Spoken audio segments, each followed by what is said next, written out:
Hello everyone and welcome back to Sexy Sundays. This week we thought about starting a new series discussing the protocols of hookups.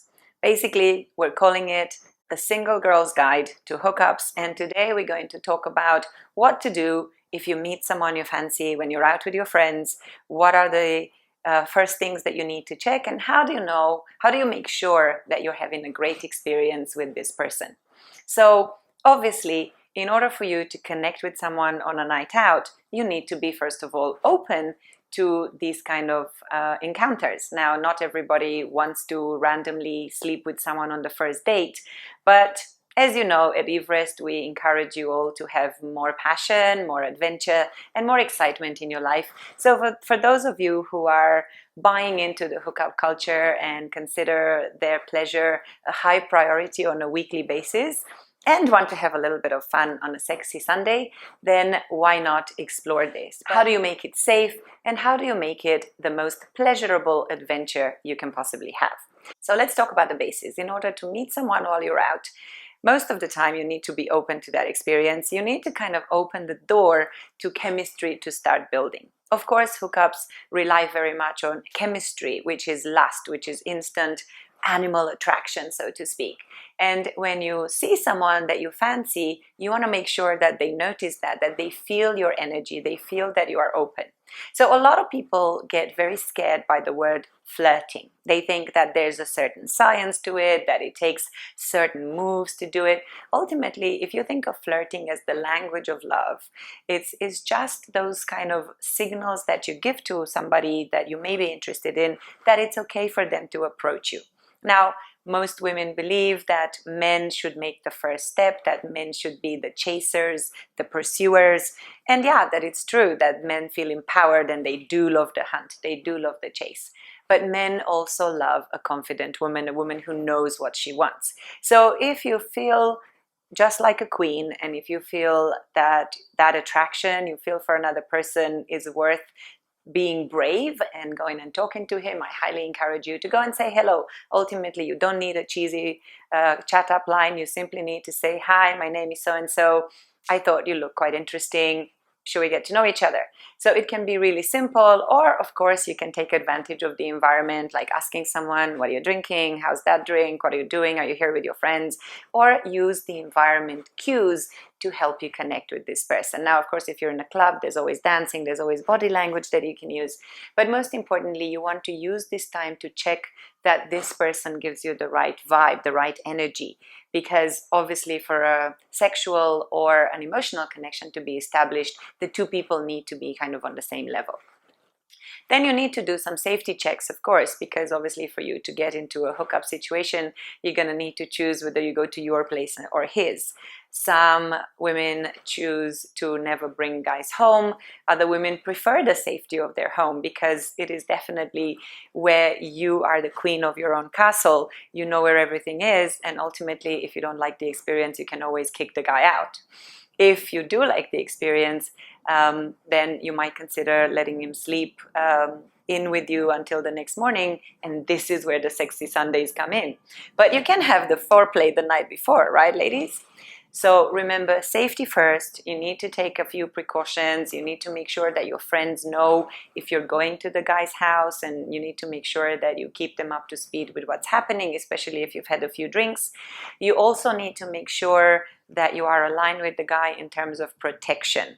Now, I don't think I need to say this, but casual sex should always, always, always come with protection. You'd be surprised, or at least I am constantly shocked by the number of people who think it's perfectly okay to have casual sex, one-night stands, hookups without protection. Well, make sure that you are the one carrying condoms, because I'm hearing so many guys who say, oh, I never use that. If I use a condom, I can't get it up. If I use a condom, I can never come. Well, the likelihood of a woman coming from a random hookup, it's actually quite low anyway. So join the club, boys. You know, let's bridge that orgasm gap and make sure that we're all having a good experience and not having to follow up with a visit to the gynecologist the next day, because it's totally not worth it. So if you prepare, if you check with the guy what the expectations are, this is most likely going to make your experience much better. Now, the biggest problem with hookups that I see from a lot of my female clients is how do I keep my boundaries high so I don't fall in love with the guy. You all know that I talk a lot about the fact that for women, sex tends to equal love in a much greater percentage than it does for men. Men can really have no strings attached sex and not even think about it the next day, even if the sexual experience has been very good. So sometimes you can have a hookup just for the sake of the hookup and don't have any expectations that anything will follow, that it will develop into something else. So a lot of women have a few problems with hookups, which usually are framed within the, is he going to think I'm a slut? Is he going to call me? What if I like him more than just for a one-night stand? And how do I stop myself from falling for this guy? So for me, this is all about actually understanding what you're getting yourself into when you agree to casual sex. In most cases, casual sex is really just a pleasurable moment that you share with this person, and you don't really want to expect it to be something more than that. Now, of course, there's lots and lots of relationships that start from what you think is a one-night stand, and they evolve because you actually spend some time with this person, you talk, and you notice that there is a much deeper emotional and intellectual connection between the two of you beyond the obvious chemistry and lust that is bringing you to this particular space of getting to know each other physically. So it really depends on the kind of conversation. But if you want to keep things simple and if you want to keep things purely sexual, you can still have a great experience. But what's the most important thing in this is for you to be very clear. Clarity of communication, being very sure that the person understands you have no expectations beyond the expectation of a great sexual experience is the best way to make sure that the person doesn't get scared or worried of what you might want from them in the morning. Already, sex comes with a lot of pressure for both women and men. And the performance anxiety issue is true for both genders. Sometimes the man is worried that he's not going to please the woman is worried that she may not be able to climax, so there is pressure on both sides and the connection cannot really happen, which tends to make the experience rather lame. So if you want to have a good experience, your attitude and your mindset is really important. So to recap, get comfortable with asking for what you want. Learn to acknowledge the fact that flirting actually means opening the door for conversation. It doesn't mean you have to sleep with the person, but it means that you're making yourself open and available to having a conversation that may lead to something sexual.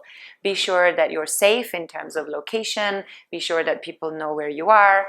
Of course, if you live in Hong Kong, things tend to be quite simple and safe, but if you are anywhere else in the world, you might need to take extra precautions. 4, make sure that there's safety in terms of sexual health, so carry your own condoms, or make sure that you, and in addition to carrying your own condoms, make sure that you have a specific, explicit conversation with this casual partner about the use of protection. And trust me, ladies, you bringing up condoms does not mean he will think you are a slut. He will think that you're a smart lady who wants to protect herself, and that's the only thing you need to think about. And then when it comes to the actual experience, go into the whole sexual context with the mindset of enjoying the moment, enjoying the pleasure of the journey. I speak a lot about the fact that sex is not about orgasm, sex is not about penetration, sex is not about performance or what we see in pornographic movies. It's simply about the connection that you have and being in the moment and enjoying the physical experience as well as the emotional experience that you have in that particular moment. And then how do you handle the leaving, the departure, the separation? I hear a lot of people saying, oh, you know, the leaving hookup appointment can be a little bit awkward because once the lust has been satisfied and you don't actually have anything in common with that person, it's a bit like, okay, where is my underwear? What am I going to do? Okay, bye-bye. Do we exchange numbers? What's the protocol? Do we say goodbye? Do we kiss? I mean, now that we don't really fancy each other anymore because the sex part is gone. Well, you know, consider this like a coffee. Obviously, you don't necessarily want to shake hands after you've just been all over each other's bodies, so you can still have a little bit of affection, or at least saying thank you. For me, the most important thing is gratitude. And also, a lot of people start developing feelings. A lot of women are telling me, I don't really like hookups because I get attached to people. Where, yes, biologically speaking, we are wired to become attached to our partners, because that's kind of how Mother Nature created this pair bonding between couples. But actually, if you go into the experience with just the purpose of enjoying the moment and not creating expectations that even though you had a fantastic sexual experience, it doesn't have to mean love. It also doesn't mean that it cannot go to love. But expecting that the guy will text you the next day, or that he will buy you breakfast, or that he will take you shopping after a hookup, it's kind of a little bit too much. So be sure that you have clear expectations, that you communicate those expectations to the partner, so that the pressure of, oh, what's going to happen next? What is she going to want from me? Doesn't really exist in this relationship. And everybody can have a good time. And like I said, gratitude is nice. Even if you're never planning to meet this person again, the most you can do, or the best you can do, or the least you can do, I don't know, it depends how you want to be, is to really say thank you for the time that you've spent together. Because that connection, even though it may not mean more than just the fact that you've spent a few pleasurable hours together, it's still nice to show gratitude. So next week, we're going to talk about how to set up a hookup with maybe someone that you meet in a dating app or somewhere like that. So what are the screening criteria? How do you actually get to the point of meeting that person? How do you keep it safe? How do you make sure he's not a catfish, and so on? So watch this space for next weekend. But for now, enjoy this weekend clubbing opportunities if you have some. Go out with your girlfriends. Don't forget to flirt. Don't forget your condoms. And don't forget to remember that you are a queen and you're always in charge of your destiny, and you can be the chooser. And also, don't forget that YVEREST is here to make your sexual experiences better. So anytime you want to enjoy sex, remember to peak with me.